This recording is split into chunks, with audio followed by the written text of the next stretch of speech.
Chainsaw Man Season 1 has recently come to a close, and I have to say, it's one of the most enjoyable experiences I've ever had watching an adaptation of something I've already read. In many ways, it doesn't capture the chaotic and relentless feel of the manga, but its unique cinematic approach and contemplative pace and atmosphere offer a completely different and equally awesome interpretation. The quiet, character-defining moments were present in the manga for the most part, but the anime accentuates them by lingering in their world and giving them just as much effort and care as the action scenes, which is to say a lot. It's become pretty apparent that the way MAPPA treats its workers is shitty, and maybe that's a topic for another time, but there's no way you can produce an adaptation this good without someone there having a deep love for the material. Overall, the anime is extremely good, and I'd recommend it if you're a manga reader and haven't seen it yet, or if you want to see it for the first time. But as the episodes began airing, a certain controversy reared its head. And no, I'm not talking about MAPPA cutting DENJI's dialogue about paid days off. It's a controversy that seems to follow Chainsaw Man around wherever it goes, as it involves a core recurring theme of the series. Chainsaw Man, how do I put it? DENJI, the protagonist, is a horn dog who objectifies women, and the author Tatsuki Fujimoto is his accomplice. That's how it's seen, anyway. That's sort of what I want to talk about today, but I'm also going to use it as a segue to discuss some other tangentially related topics I feel like discussing, and there's nothing you can do to stop me. Other than leave, I guess. Please don't leave. Unless you're allergic to spoilers, because while I'm not going to spoil any major events of the manga, I am going to pull from material ahead of where the anime is to supplement the discussion slightly. In which case, bust open a new browser tab, read the entire manga in one sitting because there's no way you won't once you start, and then close the tab and unpause the video. I'll be waiting, watching you from the top of your browser window. When we meet DENJI, his life could hardly get worse. At 16 years old, he has spent his entire childhood hunting devils to pay off his father's debt to the Yakuza he left behind after taking his own life. He's sold multiple of his own organs just to get by. He lives in a dirty shack and subsists off small amounts of plain food. He's even begun coughing up blood, which happened to his mother before she passed. The only things keeping him going are his beloved devil dog Pochita and his dream of one day hooking up with a girl. The first thing that's worth mentioning in regards to our topic comes as early as this. The most prominent examples in a child's life when it comes to developing their conception of gender and gender ideals are, of course, their parents. DENJI only heard about how his mother died, so he was too young to even remember her. And his father hung himself at a young age and left DENJI to rot. From that point on, it's likely his interactions with women were few and far between, and his interactions with men were mostly the Yakuza who made his life hell. If gender as a social construct didn't exist, his respective perceptions wouldn't be so, well, respective. But DENJI, like every other kid, had the idea of these two distinct categories placed in his head from the earliest point. He never really interacted with women, so when he developed his sexual attraction, he couldn't help but associate the broad category with his own lust. And because of that rare good feeling, he put women on a sort of pedestal as an object of desire, lacking the empathy or experience to realize that they are also just people. When DENJI is rescued by Makima and involuntarily taken in by Aki, the very basic joys of life, which he had been effectively gaslit to always suppress, began to be rewarded to him for his work. So then, it only makes sense in his mind that he then be rewarded with the next carnal desire, sex. Makima understands this and exploits this side of him to make him dependent on her and to get him to do what she wants. Power doesn't understand this, but she hears him say he wants to fondle some tits and then uses that to her advantage in that one instance. Either way, when DENJI fights the Bat Devil, he begins to get impatient and pretty much states what I've just explained loud and clear. As far as we know, Denji did not have any positive experiences with the men in his life until the point where the show begins. Men have done nothing but hurt and traumatize him, and that has affected how he views them as a group. The first way Fujimoto subtly shows us this is that Denji has absolutely no problem with repeatedly kicking one in the balls, a weakness unique to the male sex, and something which would be off limits to most people except for in dire circumstances. But that might be too implicit to say it was intentional. After all, he's been mostly isolated from society in general, so obviously he doesn't have a conception of its norms. Okay, fair enough. What if I told you the entire Bat Devil fight was a morality quiz for Denji? When the fight begins, the two crash into a building where an office worker is doing her job. Denji tells her to run. In a brief moment of respite where Bat is fallen and trying to regain his stance, Denji spots a man and a child. He stares at them for a moment. Only when Bat actually returns does he tell them to get out of there, finally setting on his choice to save them. Lastly, Bat picks up a car with nothing but a grown man in it and chuckles at Denji, smugly testing his apparent insistence on protecting humans. But what happens this time is interesting. Denji proclaims that he doesn't give a shit about this dude and chucks the car with him in it back at Bat. The man managed to escape, but Denji's intentions at the moment of his decision remain the same. Woman, protect. Man and child, protect, I guess. Just man? Don't give a shit if it means getting a hit on the devil. Denji has unconsciously created a hierarchy of how he views people he knows nothing about. So the protagonist of the story is omnisexist. That means Fujimoto is an omnisexist, and the story promotes omnisexist ideology, right? Are we going to acknowledge this stupid fake word I just made up? The answer to each of these is no. Let's take a step back in time. The only long-running manga published by this author prior to Chainsaw Man is something called Fire Punch.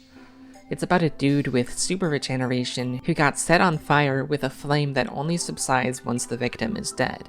It can't kill him because of his regeneration, so after 8 years of lying in agony until he could adapt to the pain enough to move, he walks the earth as a man perpetually on fire and seeks revenge on the man who did this to him and killed his village and sister.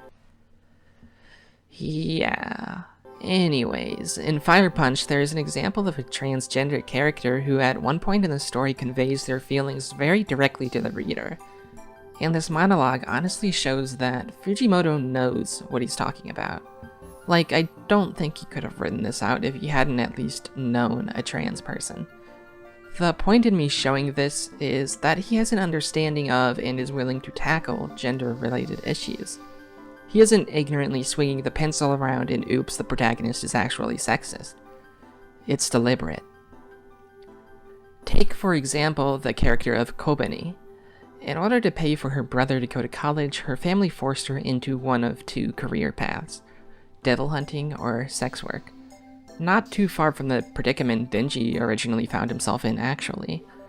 But Kobeni is clearly a character who rejects sexual exploitation so much that she would rather choose the option that puts her life in danger. In other, less wary anime, this might be initially played seriously but then inexplicably become the butt of jokes and fan service. She would find herself falling into compromising positions, which is funny because she doesn't like it or something. But Chainsaw Man is different. Kobeni isn't sexualized in the anime or manga even once. That's right, in a story dominated by sex, this female character is never presented in the male gaze. She is presented exactly as she wants to be presented. So if this is all deliberate, like I say, then there has to be a point to it, right? A reason the author made his characters and story this way, and what he was trying to say with it. I think it's quite simple. We are meant to take away the same lessons that Denji does as the story progresses. A good protagonist is a reflection of the themes of the story in some way, and in this case, Denji provides the perfect lens as someone who starts from zero understanding and has to learn. His sexuality is being redefined from something innate to women to what it actually is, something innate to himself. We see throughout the progression of their relationship how Denji and Power become extremely close platonically, and honestly, it's really adorable. Platonic intimacy isn't something to be afraid of. As an asexual individual myself, I can say it's pretty damn awesome, and it's really cool to see it represented in fiction. But through Power, Denji learns how to experience a healthy relationship with women and come to develop past his initial sexism born of ignorance. In more recent chapters, we see a direct parallel to when Makima offers any wish, meaning sex, in return for a favor, but this time instead of jumping to sex, Denji simply asks for another date. He wants to get to know this girl more as a person. Denji's relationship with Aki has a rough start, but during the Eternity Devil arc, he does something for Denji that nobody, and remember Denji pretty much only knew men, had ever done for him. He protected him with his own body by taking the knife from a panicking Kobani.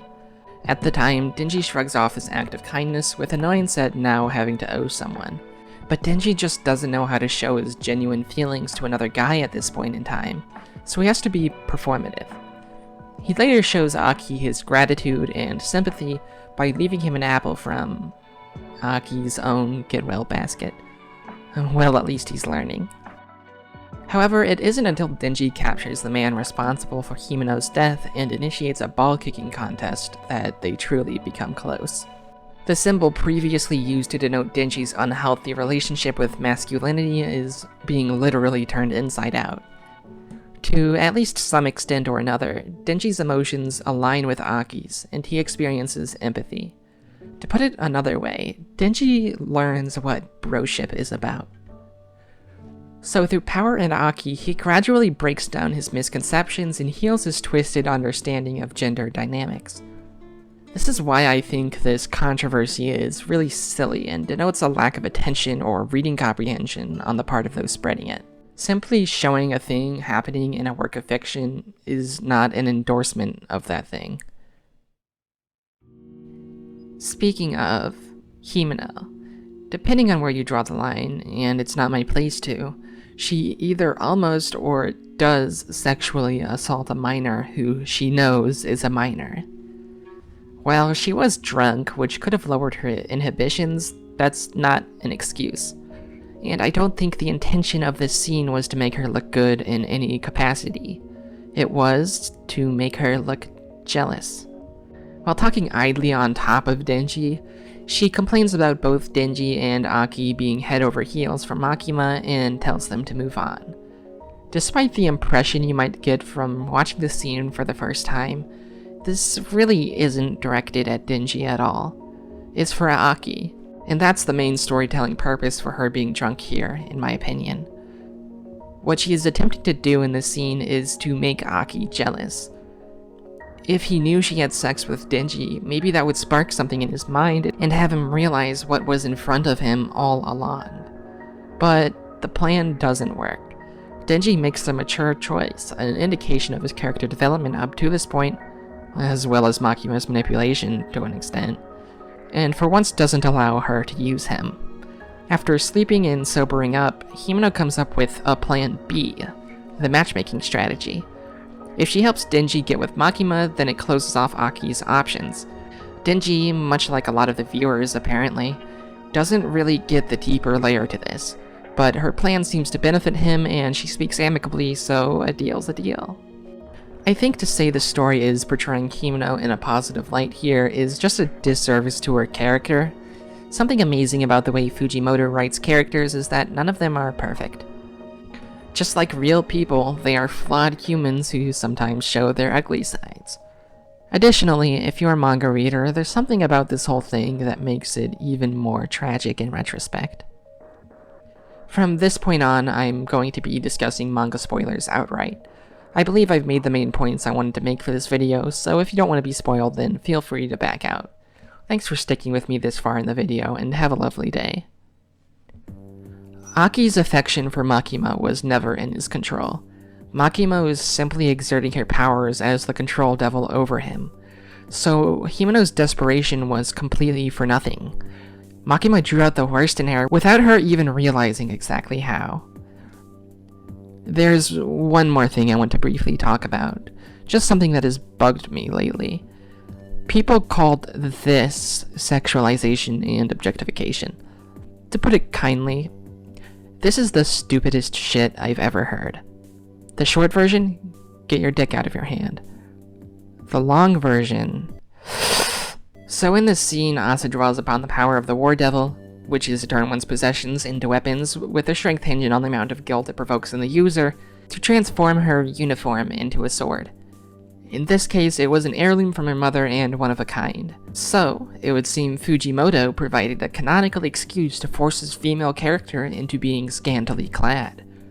That's a thing a lot of anime do, and it's usually bullshit. Then they'll frame it from a heterosexual male perspective, kind of telling on the author. For example, sometimes the main character is either very aroused or very embarrassed at this lewd turn of events, at the expense of the female character for pretty much no reason.